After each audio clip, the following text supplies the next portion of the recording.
إن الحمد لله نحمده ونستعينه ونستغفره ونؤمن به ونتوكل عليه ونعوذ بالله من شرور أنفسنا ومن سيئات أعمالنا من يهده الله فلا مضل له ومن يضلله فلا هادي له وأشهد أن لا إله إلا الله وحده لا شريك له وأشهد أن محمدا عبده ورسوله أما بعد فإن خير الحديث كتاب الله وخير الهدي هدي محمد صلى الله عليه وسلم وشر الأمور محدثاتها وكل محدثة بدعة وكل بدعة ضلالة وكل ضلالة في النار وأعوذ بالله السميع العليم من الشيطان الرجيم بسم الله الرحمن الرحيم قاف والقرآن المجيد بل عجبوا وجاءهم منذر منهم فقال الكافرون هذا شيء عجيب أإذا متنا وكنا ترابا ذلك رجع بعيد قد علمنا ما تنقص الأرض منهم وعندنا كتاب حفيظ بل كذبوا بالحق لما جاءهم فهم في أمر مريج أفلم ينظروا إلى السماء فوقهم كيف بنيناها وزيناها وما لها من فروج والأرض مددناها وألقينا فيها رواسي وأنبتنا فيها من كل زوج بهيج وقال الله تبارك وتعالى في موضع آخر قد أفلح من تزكى وذكر اسم ربه فصلى بل تؤثرون الحياة الدنيا والآخرة خير وأبقى.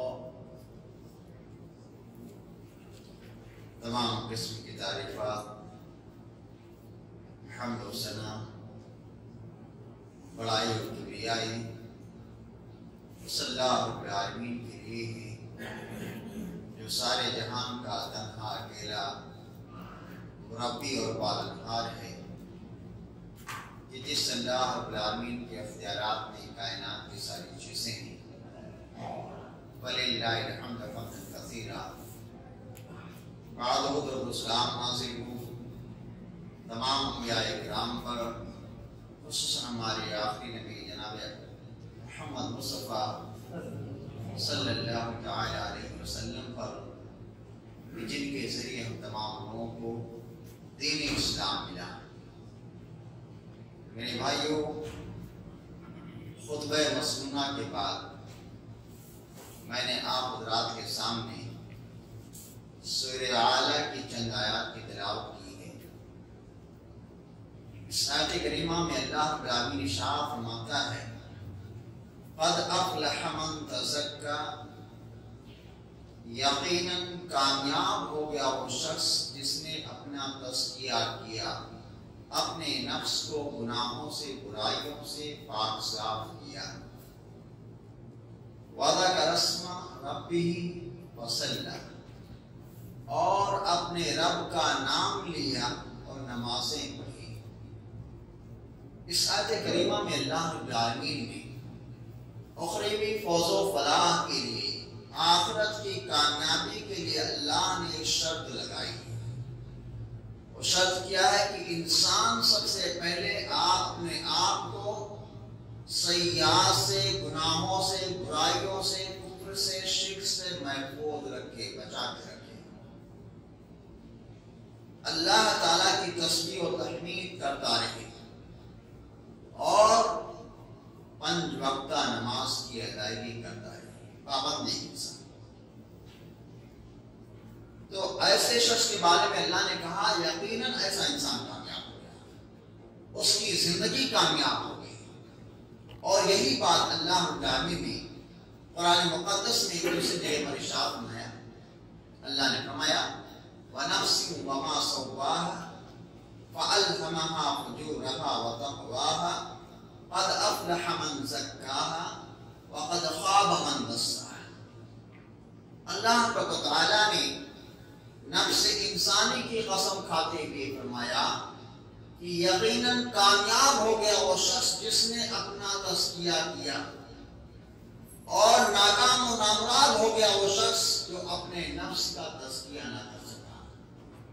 یہ تزکیہ کیا ہے کہ انسان اپنے آپ کو کفر سے، شرک سے، برائیوں سے، سیاح سے، جھوٹ سے، غیبت سے، عیاری سے، مکاری سے، دھوکہ سے، الغش، تمام مذموم صفات سے اپنے آپ کو محفوظ رکھے، بچا کے رکھے، وہی انسان کامیاب ہے۔ اور جو شخص ان ساری برائیوں سے اپنے آپ کو بچا کے نہ رکھ سکا وہ ناکام و نامراد ہے، اس کی دنیا زندگی بھی برباد ہے، اخروی زندگی بھی برباد ہے۔ اس دنیا فانی میں اللہ رب تعالیٰ نے کئی مخلوق پیدا کی ہیں۔ اللہ رب العالمین کے مخلوق فرشتے ہیں جو ہمیشہ خیر کے کام کرتے ہیں، بھلائیوں کے کام کرتے ہیں، نیکیوں کے کام کرتے ہیں، کبھی معصیت و نافرمانی کے کام نہیں کرتے۔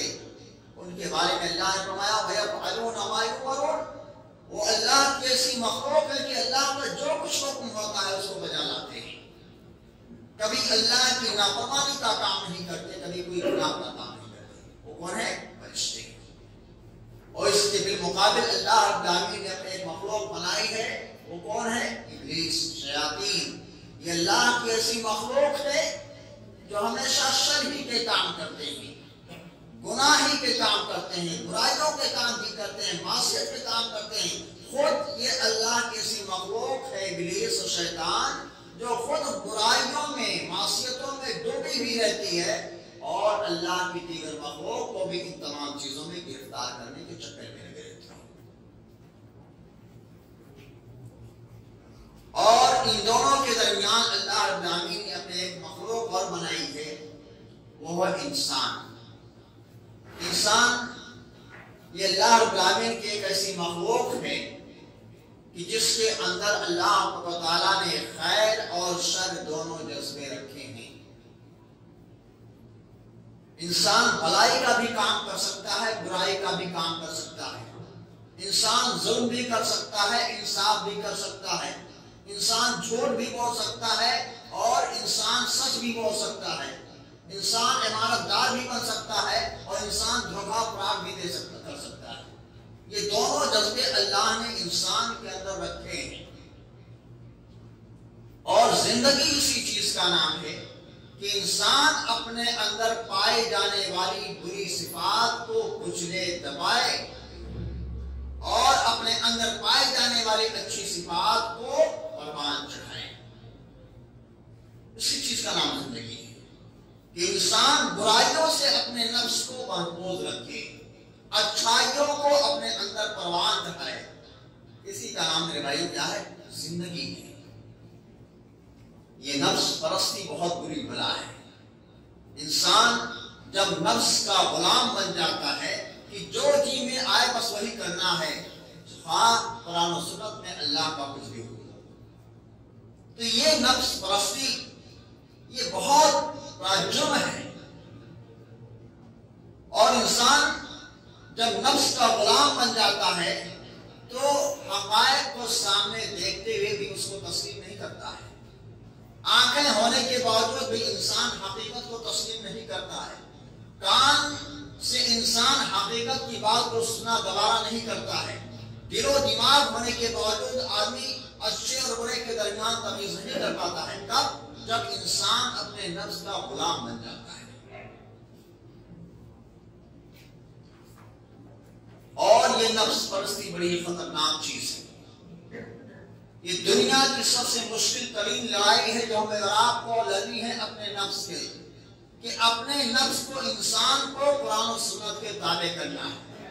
جو شخص اپنے نفس کو قرآن و سنت کے تابع کر لے گیا وہ کامیاب ہے، اور جو شخص اپنے نفس کو آزاد کر دیا، قرآن و سنت کی لگام سے اس کو نکال لیا، وہ آدمی ناکام و نامراد ہے میرے بھائی۔ یاد رکھیے، دشمن سے لڑنا بڑا آسان ہوتا ہے، مخالف سے لڑنا بڑا آسان ہوتا ہے، پڑوسیوں سے لڑ لینا بڑا آسان انسان ہوتا ہے کہ دنیا کی سب سے مشکل لڑائی ہے جو ہمیں رات کو اپنے نفس سے لڑنی ہے، کیونکہ انسان کا نفس جو ہوتا ہے طرح طرح کی تمنائیں پیدا کرتا ہے، طرح طرح کی آرزویں پیدا کرتا ہے، اور جو انسان صرف اپنے آرزوؤں کی تکمیل ہی میں لگ جاتا ہے کہ وہ ہمیں اپنی آرزوؤں کو پورا کرنا ہے، اپنی تمناؤں کو پورا کرنا ہے، چاہے اس کے ذریعے ہمیں کچھ بھی کرنا پڑے، تو ایسا انسان کیا ہے، ناکام و نامراد ہو جاتا ہے۔ ایک شاعر کہتا ہے، نہنگو اژدہا و شیر نر مارا تو کیا مارا، بڑے موزے کو مارا نفس مارا کو مارا۔ شاعر کہتا ہے کہ اے انسان، تو نے مگر مچھ کو مار دیا، کوئی کمال نہیں کیا ہے، شیر کو مار ڈالا، کوئی کمال نہیں کیا، بڑے اژدہے کو مار ڈالا، کوئی کمال نہیں کیا۔ کمال تو یہ ہے کہ تم اپنے نفس کو مار کر کے دکھاؤ، اپنے نفس کو کچل کر کے اسے دبا کر کے دکھاؤ، اسے شریعت اسلامیہ کا پابند بن کر کے دکھاؤ، یہ کمال کی چیز ہے۔ ہمارے رات کے نفس کے اندر بے شمار خرابیاں پائی جاتی ہیں، انہی میں سے ایک مذموم صفت جو ہمارے رات کے اندر پائی جاتی ہے وہ ہے حرص، ہوس، لالچ۔ یہ لالچ بہت بری وبا ہے میرے بھائیوں۔ دنیا کی چاہت، دنیا کی محبت ایک ایسی بھوک ہے کہ جس کے بارے میں اللہ نے فرمایا انسان کے بارے میں، وَإِنَّهُ لِحُبِّ الْخَيْرِ لَشَدِيدٌ، کہ انسان یہ مال کی محبت میں بہت سخت واقع ہوا ہے۔ انسان کے دل سے مال کی محبت نہیں مٹتی ہے۔ اور ایک دوسرے مقام پر اللہ نے فرمایا، أَلْهَاكُمُ التَّكَاثُرُ حَتَّى زُرْتُمُ الْمَقَابِرَ، مال اور دولت کی کثرت کی چاہت نے تمہیں اللہ سے غافل کیے رکھا، آخرت سے غافل کیے رکھا، یہاں تک کہ تم قبرستان جا پہنچتے ہو۔ کیا مطلب ہے؟ مطلب یہ ہے کہ انسان کے دل کے اندر سے مال کی محبت مٹتی ہی نہیں ہے۔ ایک ایسی بھوک ہے جو لاکھ مٹانے کی انسان کوشش کرتا ہے، لیکن جتنی زیادہ مٹانے کی کوشش کرتا ہے اتنی ہی زیادہ یہ بھوک بڑھتی جاتی ہے۔ آج انسان غریب ہے، لاچار ہے، رہنے کے لیے گھر نہیں ہے، اس نے محنت کی کوشش کی، اللہ نے ایک اس کو فلیٹ دے دیا، فلیٹ کے اندر رہنے لگا، سوچتا ہے ایک دکان بھی ہو جائے، سوچتا ہے ایک گھر اور بھی ہو جائے، تو یہ اور زیادہ چاہیے، اور زیادہ چاہیے، اور زیادہ چاہیے، ایک ایسی بھوک ہے جو انسان کی مٹتی نہیں ہے۔ اللہ نے فرمایا حتی زرتم المقابر، یہاں تک کہ تم قبرستان جا پہنچو۔ یعنی مطلب کیا ہے؟ انسان کے تمناؤں اور آرزوؤں کی بھوک، پیارے نبی نے فرمایا ہے، قبر کی مٹی ہی بھر سکتی ہے۔ انسان کے آرزوؤں کی تکمیل نہیں ہو پاتی ہے۔ انسان ایک کا دو، دو کا چار، چار کا آٹھ بنانے کے فکر میں لگا رہتا ہے، اس کی دھیرے دھیرے اس کی زندگی کے دن تمام ہوتے جاتے ہیں، اور انسان اس دنیا کو، جس کو کمانے کے لیے رات دن ایک کرتا ہے، بہت سارے پسینے بہاتا ہے، اس دنیا کو حقیقی نگاہ سے کب دیکھتا ہے؟ جب انسان ایک کا دو، دو کا چار بناتے بناتے اپنی زندگی کے دن تمام کر بیٹھتا ہے، موت کا فرشتہ اس کے سرانے آ کے کھڑا ہوتا ہے، چلو بھائی تمہارا بلاوا آ گیا، تمہارے زندگی کے دن تمام ہو چکے ہیں، تمہاری موت کا وقت آ گیا ہے۔ جب موت کا فرشتہ روح قبض کرنے کے لیے انسان کے سرحانے آ کے کھڑا ہوتا ہے تو انسان اس دنیا کو حقیقی نگاہ سے دیکھتا ہے۔ ہائے جس دنیا کو پانے کے لیے ہم نے رات دن ایک کر دیے تھے، جس دنیا کو حاصل کرنے کے لیے ہم نے حرام و حلال کی تمیز کو کھو دیا تھا، جس دنیا کو حاصل کرنے کے لیے میں نمازوں سے غافل رہا، جس دنیا کو حاصل کرنے کے لیے میں آخرت سے غافل رہا، جس دنیا کو حاصل کرنے کے لیے اللہ اس کے پاس کے فرمان سے میں دور رہا، آئے وہ دنیا تو میرے ہاتھوں سے گئی، اب تو میرے ساتھ یہ دنیا جانے والی نہیں، یہ میری ساری کمائی ہی مال و دولت ہی چھوٹ جائے انسان دنیا کو حقیقی نگاہ سے دیکھتا ہے، یہ دنیا کی حقیقت ہے۔ انسان دنیا سے جاتا ہے، کیا لے جاتا ہے؟ سوائے چند گز کپڑے جو اس کے جسم کے اوپر ہوتے ہیں، ان کپڑوں کے سوا کچھ نہیں لے جاتا ہے۔ اور آج انسان ہے، دنیا بناتے بناتے بناتے بناتے اپنی زندگی کو تمام کر لیتا ہے، نمازوں سے غافل رہتا ہے، اللہ کے ذکر و اذکار سے غافل رہتا ہے، قرآن و سنت کی باتوں سے دور رہتا ہے، قرآن کی باتیں، احادیث کی باتیں سننے کے لیے چند موقع نہیں دے پاتا ہے۔ اسی دنیا کے حصول کے لیے چند لمحے بیٹھ جائیں گے، 1 گھنٹے بیٹھ جائیں گے، ہمارا یہ کام خراب ہو جائے گا، ہماری دکان اتنی دیر تک نہیں بند رہے گی۔ ارے میرے بھائیو، کیا ہے دنیا؟ انسان جب تک زندہ ہے یہ دنیا اس کے کام آتی ہے، مرنے کے بعد انسان کا عمل کام آئے گا۔ لہذا میرے بھائیو، آخرت کے لیے تیاری کرو، دنیا کے پیچھے بہت زیادہ مت پڑو، اپنے نفس کو قناعت کا پابند بناؤ۔ شریعت اسلامیہ کہتی ہے کہ اپنے نفس کو قناعت کا پابند بناؤ۔ قناعت کیا ہے؟ آپ کو یہ نہیں کہتی ہے شریعت اسلامیہ کی رات میں بیٹھ کر آ کے مسجد میں اللہ اللہ صرف کرو، روزی روٹی سے مطلب نہ رکھو۔ نہیں میرے بھائیو، دنیا کمانے کا بھی اللہ نے حکم دیا ہے۔ دنیا حاصل نہیں کرو گے، کیا کھاؤ گے، کیا کماؤ گے، اپنے بچوں کو کیا کھلاؤ گے؟ دنیا حاصل کرنی ہے۔ قناعت کیا ہے؟ محنت کرو، کوشش کرو، بھاگ دوڑ کرو، شریعت اسلامیہ کے دائرے میں رہتے ہوئے۔ نماز کا وقت ہو، نماز کی ادائیگی کرو، حلال ذرائع اپناتے ہوئے دنیا کو کماؤ۔ اس سے شریعت اسلامیہ آپ کو منع نہیں کرتی ہے میرے بھائیوں۔ قناعت یہ ہے کہ محنت کرو، کوشش کرو، بھاگ دوڑ کرو، جو اللہ تعالیٰ آپ کو دے دے اس پر بس کرو، اس پر اللہ کا شکر ادا کرو، یہ قناعت ہے۔ پیارے نبی صلی اللہ علیہ وسلم نے فرمایا، قد افلح من اسلم ورزق کفافا وقنعه اللہ بما آتاہ۔ یقیناً کامیاب ہو گیا وہ شخص جو اسلام لایا، اس سے اسلام کی دولت مل گئی، وہ سب سے کامیاب انسان ہے۔ دنیا کی مال و دولت آپ کو حاصل ہو جائے، اسلام کی دولت سے آپ دور ہوں، ساری چیزیں بیکار ہیں۔ تو اللہ کے نبی نے فرمایا، جس شخص کو اسلام کی دولت مل گئی وہ کامیاب ہو گیا، اور ساتھ ہی ساتھ انسان کو بقدر ضرورت روزی مل گئی۔ بقدر ضرورت، جتنی زندگی گزارنے کے لیے روزی روٹی کی ضرورت ہوتی ہے کہ انسان گھر کے اندر ایک وقت کا کھانا ہے، اس کا پیٹ بھر جاتا ہے، محنت کرتا ہے، کوشش کرتا ہے، دن بھر بھاگ دوڑ کرتا ہے، اتنا کما لیتا ہے کہ کسی طرح سے اس کے گھر کا گزر بسر ہو جاتا ہے۔ اس کو کیا بولتے ہیں؟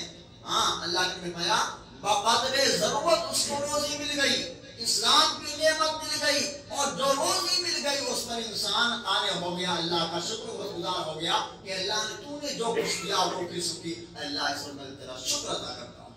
یہ ہے قناعت میرے بھائیوں، قناعت کی دولت مل گئی۔ اللہ کے نبی نے فرمایا ایسا انسان کامیاب ہو گیا۔ قناعت یہ سب سے بڑی دولت ہے، ورنہ مال کی محبت، اتنی مال و دولت کماتے جاؤ گے، مال کی بھوک اتنی زیادہ بڑھتی جائے گی۔ قناعت اگر آپ کے اندر آ گئی تو یاد رکھو یہ سب سے بڑی دولت ہے کہ انسان روکھا سوکھا کھا کر کے اللہ کا شکر ادا کرتا ہے، یہ انسان سب سے کامیاب انسان ہے۔ اللہ کے نبی نے اس کو قرار دیا ہے۔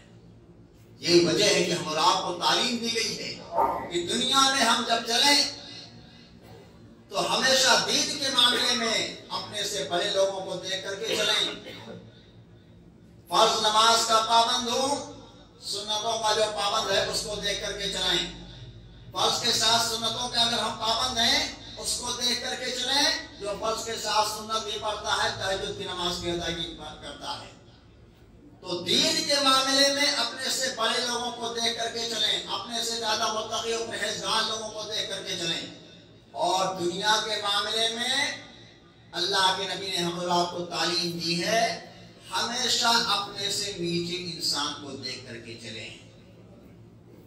دن بھر محنت کرتے ہیں، کوشش کرتے ہیں، بھاگ دوڑ کرتے ہیں، ہم کو 2 وقت کی روٹی مل جاتی ہے، اس شخص کو دیکھ کر کے چلیں جو دن بھر رات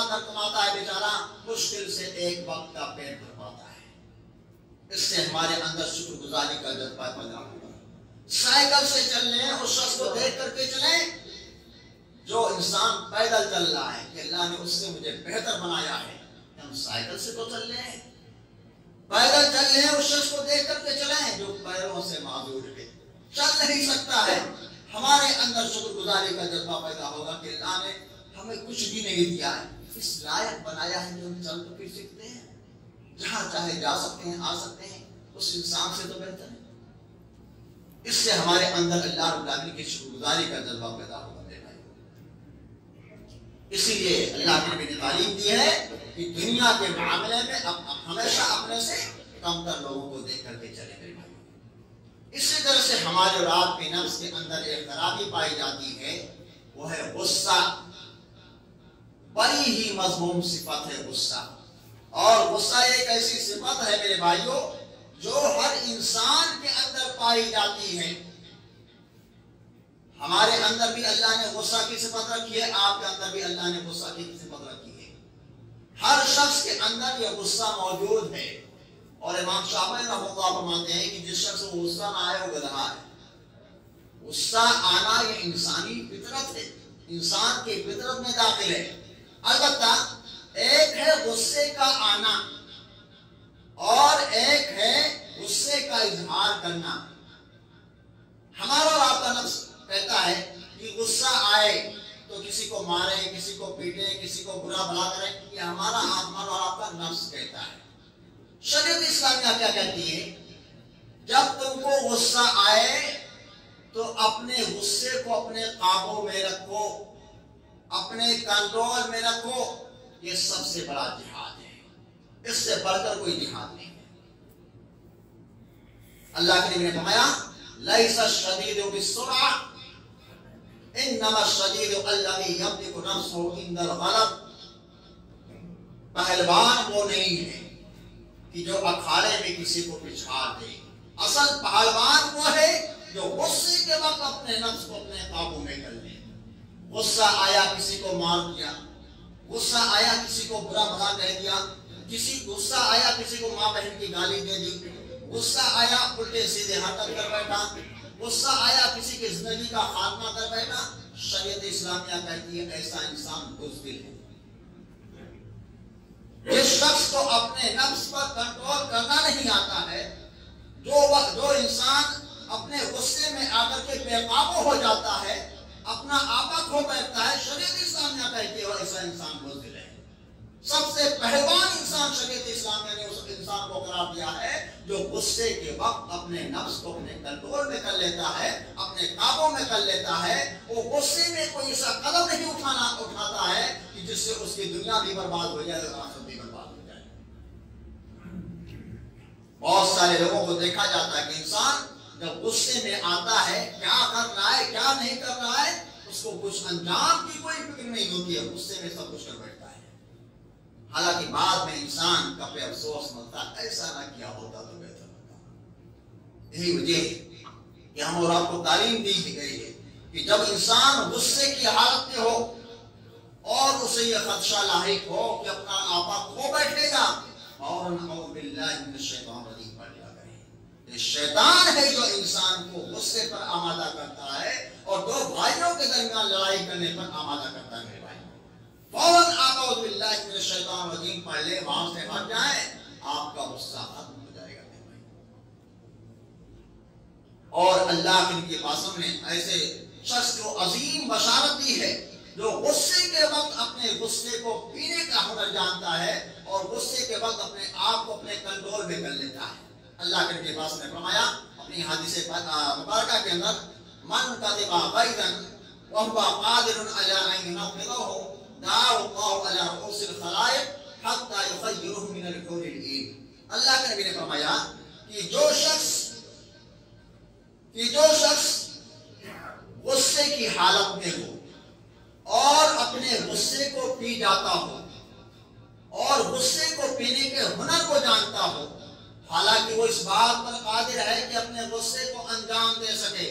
سامنے والا ہے، اس نے ایک تھپڑ مار دیا، سامنے والا ہے، اس نے سخت کلام کہہ دیا، ہم اس سے زیادہ طاقتور ہیں، ہم اس سے زیادہ مال و دولت والے ہیں، ہم اس سے زیادہ اعلیٰ اولاد والے ہیں، ہم اس چیز کی قدرت رکھتے ہیں کہ سامنے والے کو الٹا سیدھا کہہ سکیں، اس کے باتوں کا منہ توڑ جواب دے سکیں۔ اللہ کے نبی نے فرمایا کہ جو شخص قدرت رکھنے کے باوجود بھی سامنے والوں کی باتوں کا جواب نہیں دیتا ہے، سامنے والے کو مارتا پیٹتا نہیں ہے، اپنے غصے کو پی جاتا ہے، ایسے انسان کو اللہ تعالی قیامت کے دن تمام لوگوں کے سامنے بلائے گا اور کہے گا، اے وہ انسان جو دنیا کے اندر اپنے نفس کو اپنے کنٹرول میں کر لیتا تھا، اے وہ انسان جو غصے کو اپنے قابو میں کر لیا کرتا تھا، اے وہ انسان جو میری رضا کے لیے اپنے غصے کو پی جاتا تھا، یہ میری پیدا کردہ حوریں ہیں،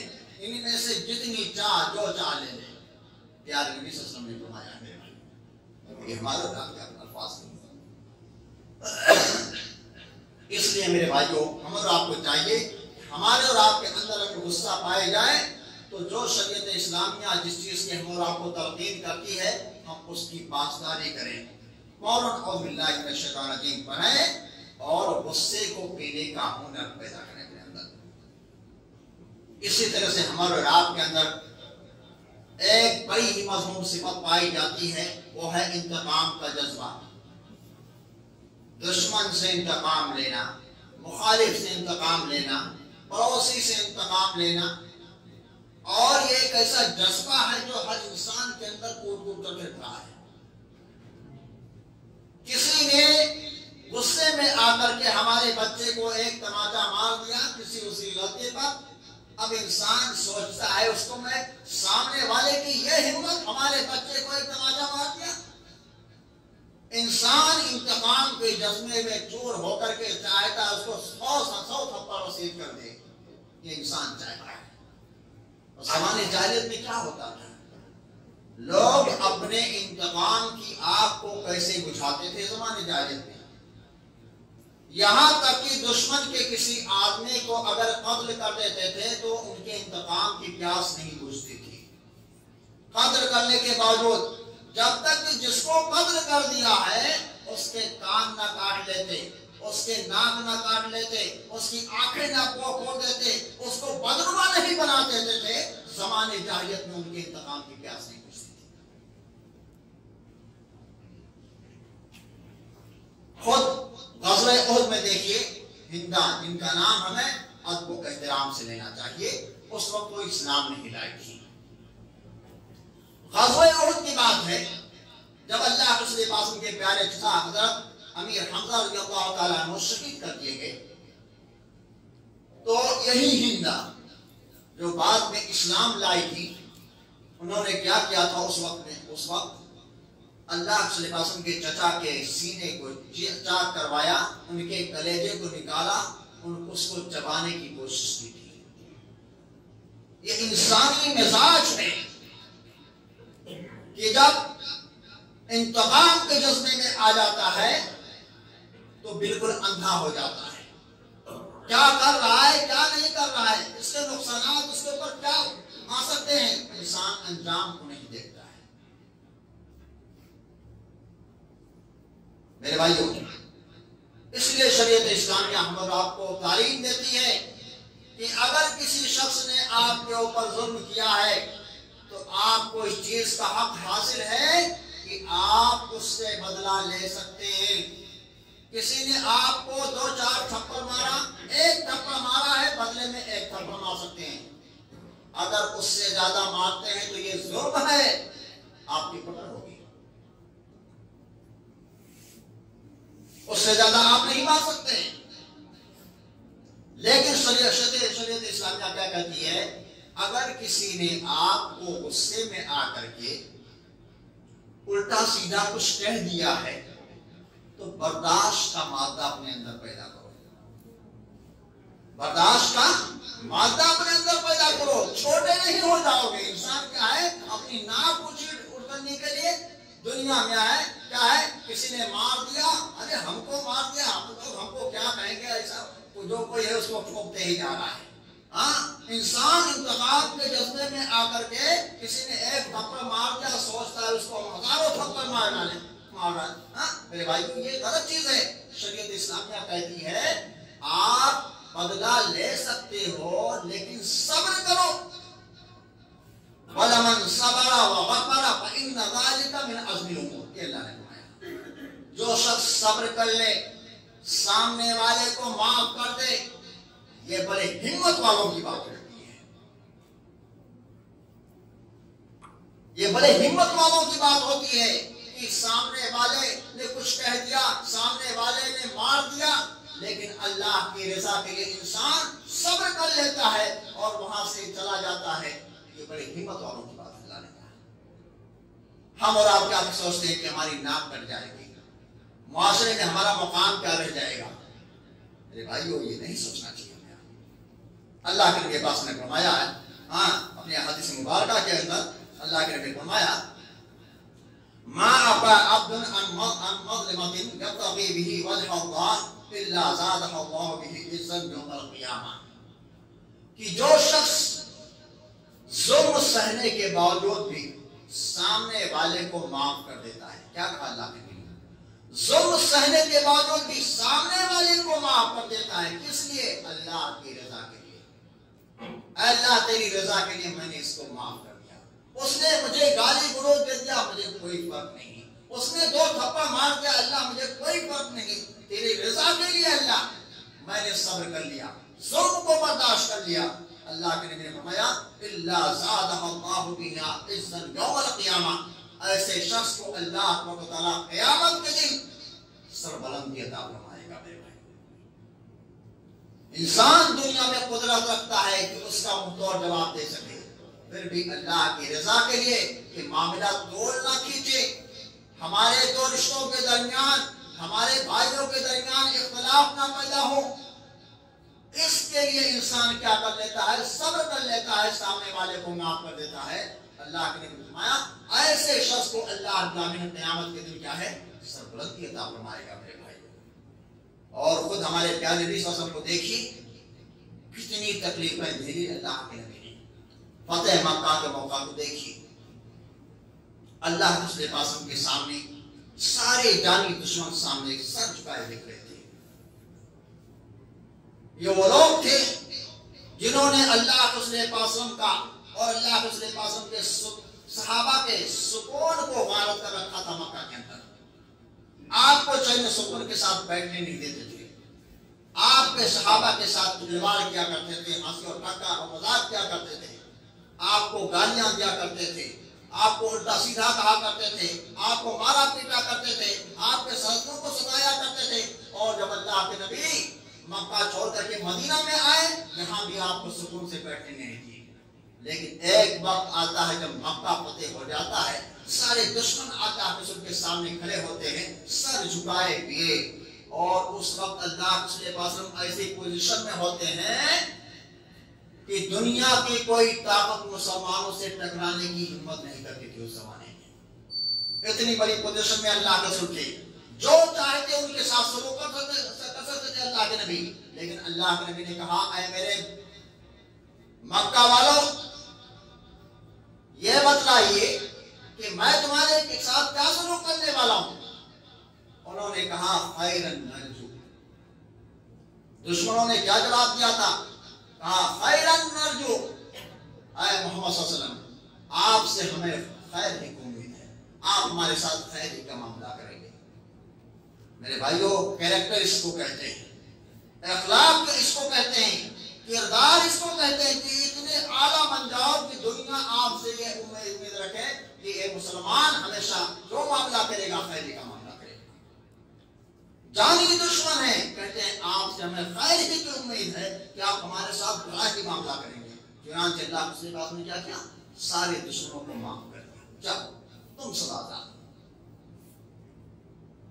اس لیے میرے بھائیوں, انتقام کے جذبے میں آ کر کے انسان کو کوئی ایسا قدم نہیں اٹھانا چاہیے کہ بعد میں اسے ذلت اور رسوائی کا سامنا کرنا پڑے. میرے بھائی, صبر کر لینا بڑی بات ہے.